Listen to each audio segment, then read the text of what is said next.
also I was thinking like Artie in his own head must think like going back to me watching the game last night. I was like, are they fucking with me? Like when Norm Macdonald dies and then Bob Saget dies and Artie must think like, what the fuck is this? Like that makes that if you're Artie Lange, that must like you must just think like there's no plan, there's no pattern to life. Life's a fucking joke. Yeah. Well, it's like the fact that I abused myself so badly, and then life takes some of the most likable guys. Like Norm was like easily one of the most likable guys in comedy because I mean Norm was not friendly like Bob Saget was, and he wasn't a social guy, but Norm was like literally beloved by comics and the comedy community, and Bob Saget is too because Bob Saget was very friendly. I mean Bob Saget wasn't as Norm's level comedy wise, but he was a very friendly guy. So for whatchamacallit, Artie to be sitting there and go like, wow, these guys are dead and I'm not. That's somebody I must just survivor's fucking guilt or whatever they call that. I mean, that's like being in a fucking car wreck and you're the driver and everybody else is dead and you're like, what?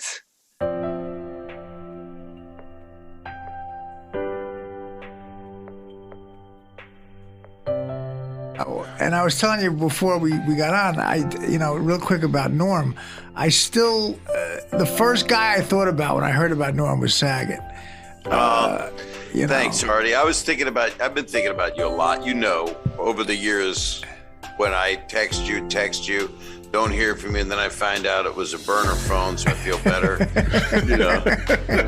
I get calm when it's a burner phone. But my number changed quite a bit in a lot of it has to. Yeah. It has to. That's how you stay fluid and also don't go to jail. But but the thing is, I thought about you because I heard you talking after Mad TV. Norm did a lot for your career. Period. Yeah, absolutely. Dirty Work and the Norm Show and just his friendship, Yeah, I mean, he brought me into Howard, Yeah. And and that ended well.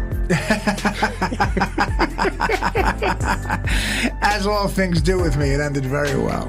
No, that's my goal, is that all things end well with you. That you're around for another 50, because you can do this. You can live to 115. You've got enough drugs in you to preserve you. I mean, you're pickled. You don't even need any more drugs. You're right. I've pickled drugs. Yeah. Which is odd. You would think that missing Norm sucks ass. It's just I can't believe he's gone either. I talk about him in present day. I mean, can you see him having any sort of self-reflection though? It's Artie Lange we're talking about. I guess not, but I mean, he's cheated death so many times at this rate. I think he just brushes it off his shoulder now, doesn't he? I guess, but I think even like Artie must be like, wow. I mean, this is back to back. Norm just died in October or September. Yeah. So this is like back to back, and it's like, wow. It's also that age, I guess, where they do just start dropping. But you're right about Norm. Like, he's one of the very few people in American culture that was really just totally adored by everybody, and we're getting fewer and fewer of those. It really does seem like it's down to you're right. 3. You're right, because it's like, it used to be like, if you were like Johnny Carson, like everyone loved Johnny Carson, but now it's like, you can't like Jimmy Kimmel. Like it's too much polarization of everything, because you're on this side, you're on that side. But Norm never got caught. Well, Norm's Canadian anyway, so he could always go, I'm Canadian. Who cares what I think? But Norm was like one of those guys that, like, sometimes he would let his politics out, but I don't think he had any specific politics. He was just like, don't I don't know how to explain this, but he was kind of like, just because you think you're right doesn't make you right. So if somebody had strong political beliefs, his point was, just because you think you're right doesn't mean, because you have a strong opinion, that doesn't make you right about this. So and he was a very free speech guy, but more than that, he was just very like, he loved comedy more than anything. Like he always went for the joke. Like when I worked for him, Mike Gibbons said, he goes, Norm will always go for the best joke. It doesn't matter how offensive it is. So Norm was always like about the best joke. And that's why people loved him. Like no matter where he was, he never got like, he was never like, I'm Norm. Like he was on the talk shows and he never had an air about him. Like I'm great. He was always going for the fucking joke always, you know. But he's always really, really disarming about it as well. He'd be able to do it, and you would know just intuitively that there was no malice or anything about it other than the nature of the joke itself. And as soon as you see that smirk on his face, you just realize that like, okay, we're not in the real world right now. We're in Norm Macdonald joke world. And so the Holocaust is actually quite funny. And so that whenever he gets Adam to, one of my favorite stuff is where he got Adam Egert to, there'd be a guest on and he'd be talking about how Adam Egert is bringing up the Holocaust over and over again and talking about wooden doors and all this kind of stuff. Yeah. And talking about gas clouds and stacks. Yeah, and he throws it on it. He makes Adam carry all the garbage. Yeah, but it's kind of genius because he always did that. But I'm saying he had no personal agenda. It was always about like. It was always like he wasn't I'm not going to say he's the sweetest guy, but he had no agenda for like, like I'm better than you. Like Jon Stewart always puts off an air like I'm better than you, I'm smarter than you. Yeah. And there's like everybody kind of has something, but Norm's never like had airs of like an agenda in politically or like I'm superiority complex or whatever. I'm a big success. And you're not, and so it's true. There's very few people where when somebody dies, when people are like, oh wow, that guy, like just everybody kind of has something. I'd like to get a round of applause for my friend. I don't know how I can do this without saying I can't do comedy without mentioning this first because it's in my head, and then Norm Macdonald and that audience on a Friday night in Portland. Everybody stood up and gave him a 5-minute standing ovation. Get out of here. That's amazing. That's great. And I kind of let the mic hit the ground for a little bit. I didn't throw it down. I wasn't trying to, drop the mic. I got applause. You didn't turn it into my mind. It was Norm's applause. So 5 minutes, they stop. And then I say into the mic in Norm's voice, that's great, Saget. You got your only 5-minute standing ovation and all because I'm dead. Yeah, man. You should have called me. I would have died a lot sooner to help you out. I could have died a lot. You can't die. I'm sick of this. Yeah. You can't die. Enough of this. You got too much. You got so many people that love you, Artie, and it all comes from loving yourself. I loved myself this morning because my wife left town. Bob Saget was different just because he was very friendly. Norm was kind of famously reclusive, but Bob Saget, I guess, was everywhere. Even Chad had a story about Bob Saget was nice to him, and Bob Levy thinks it's made up. But it's probably made up then. Joe Matarese has a Bob Saget story as well. Does he? Yeah. So I got the news about Bob Saget's passing last night as I was driving home at about 9:30. I didn't have the news on. I don't know. I was watching football most of the day. They didn't really bring it up during football games. I don't know what time he passed away. Somewhere in the afternoon, I was told. And I posted on my social media because I met him once, and it was for a really short amount of time.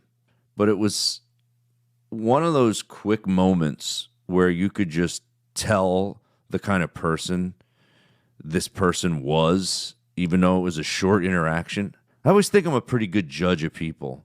And I always thought this about Bob Saget. And then, over the years, I've heard nothing but great things. And then yesterday, after he passed away, lots of people talking about how nice of a guy he was. And he was so nice to me. And I'll never forget it because it was at a time where I was pretty insecure. I was in a weird state. I just saw it the other day. Is it? Oh, it wasn't in your interview? No, he just posted it literally like today. I think it was Not many famous comedians in my 30-year comedy career went out of their way to tell me that I was funny, which already is a great everybody has a story about like Chad. It's the same thing. Bob Saget went out of his way to be nice to Chad when Chad just got dumped by his girlfriend. So, but what a great opening line though is not many famous comedians in my 30 years comedy career went out of their way to tell me I was funny. Well, you know, I'll never forget how good it felt when Bob Saget said, "Hey, you're very funny," years ago in LA. It was during a time when I needed to hear that. Thank you. Rest in peace, Bob Saget. Wow.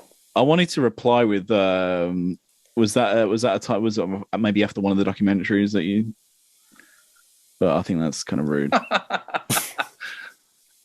I'm gonna have to tweet something. I don't know. I mean, I think Bob Saget was one of those guys that was just he went out. He was some guys are very friendly. You know, like he's like a dog. Yeah. He's like friendly like a dog. So everybody. But it just seems like he was always had nice things to say. Like I worked with some guys over the weekend, and they were both funny and both nice guys. And it took me like to the last day before I was even kind of friendly to them, you know? But Bob Saget, like, and it wasn't like I just don't have the energy to be real chatty with people and to be, you know, unless we're doing a podcast, but I think a guy like Bob, I think that actually was why he had such a good career, is because he's not nobody ever said he was like the funniest guy, but he was super friendly. Everybody liked having him around. And, he was big in the O&A circles. He'd be on there quite a lot. So yeah, it was always good on that. But he would break from his clean image, right? On O&A. Yeah, absolutely. I mean, yeah, I've always because we didn't get Full House here, and I know that he did some game show stuff, I believe, or some kind of I don't know. A video show. He hosted a video show. Right. So yeah, we didn't see a lot of him, but yeah, it was just really surprising when I heard him and he was, you know, effing and jeffing and really kind of bad language over there. Yeah, but I think he did that just to show, because he was so sick of his clean image. That he was America's dad in full, like, yeah. And I think he kind of went the other direction just to, like, I don't even think that was his personality, because I mean, if you have something nice to say to Chad and Joe Matarese, you're not a dark kind of a guy, you know what I mean? Like, yeah.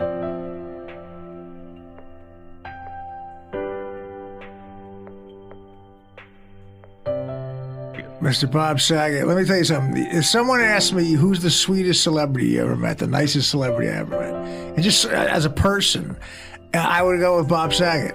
Saget has always been a good friend to me, and quite frankly, he didn't have to be. Yes, I did. I loved you right away. Yeah, we're all made of the same shit. Yeah, you're right. Comedians. Absolutely, and the thing that most of you people who listen to the show are probably fans of Dirty Work. Bob directed Dirty Work, and I met him and Norm on the same night, which was basically like the screen test for the movie. And again, Saget was always my favorite Bob Saget stuff is when he would apologize for Norm's obnoxious behavior. We were at a rehearsal and we're walking through a scene, and in the Four Seasons Hotel in Toronto, I'll never forget this, and I had a line to do. I forget the line, but it had to be done in a specific way, the reading. And Norm goes, "Listen, man, right now you're doing that bad. I want you to do it good." Now, right now you see you're doing it bad, and I want him to do it good. And Saget immediately goes, "No, he's right. He doesn't mean that. You know, he's being just playful." Like, I was like, "No, I get it. Tell me if it's bad." But and he just one of those things where he wouldn't stop repeating. "No, he's doing it bad. I want him to do it good." Yeah, like maybe Joe Matarese is one of the few as well. The few that he's liked by everybody.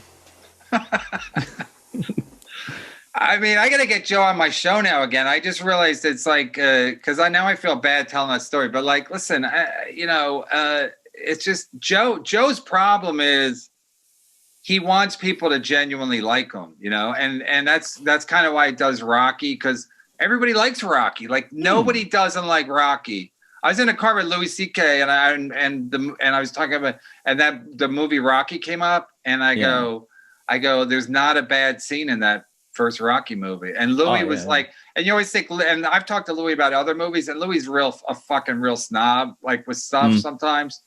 And I thought he was going to say something like, well, except for he goes, it's just the greatest movie. So basically it's like, Joe likes Rocky because everybody loves Rocky, and Joe just wants everyone to kind of like him or something like that. But it's a fucking curse, man. Like unless you're Bob Saget, like to always want people's approval and to like you, it's got to be exhausting. Where you're like, where I gotta say something nice to everybody. I gotta Bob Saget every situation. Hey, keep your chin up. Hey, fella, you're funny to me. Should I not kill myself, Bob Saget? Joe Matarese, whatever. But, we need all kinds, I guess, in the comedy community. But the whole thing of like everybody had a Bob Saget story about how he said, hey, man, like it seems like everywhere Bob Saget was, bad things were happening. Like guys were getting dumped by their girlfriends. Guys were just bombing. And he was like one of those. There was a show, I guess. Bob Saget. Yeah, and Bob Saget just shows up and saves the day, where everyone's down in the dumps, and Bob Saget shows up to fucking make everybody feel better about themselves. So I don't know. I mean, I trust that Bob Saget was a good guy because Norm loved the guy. So I figured he's probably a solid, probably a good egg, as they say.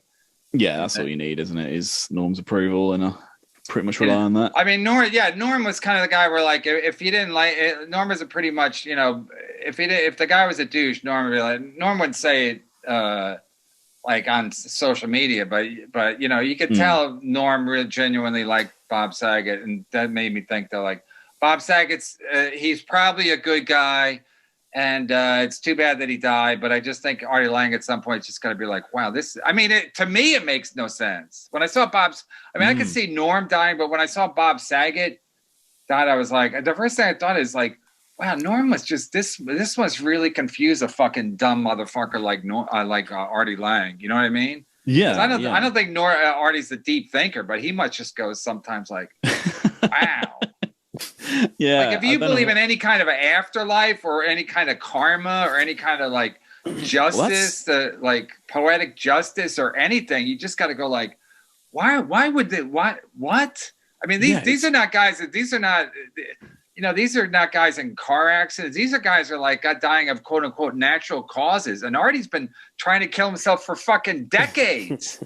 Yeah, he thrust a knife into his torso over and over again, and nothing happened. And then didn't he drink bleach at the same time? Yeah, he snorts glass, drinks bleach, and plunges. If Artie was like a cartoon character, they'd show him like stabbing, and then the bleach would be coming out of the holes from the stomach. Yeah, he'd be drinking bleach, and then he would come out of all the holes. Yeah, so it's like the fact that he must not sit there and go. I mean, the fact that I was watching that game last night, and I was like cursing the gods for like even the thought that I might have to have this conversation with my son.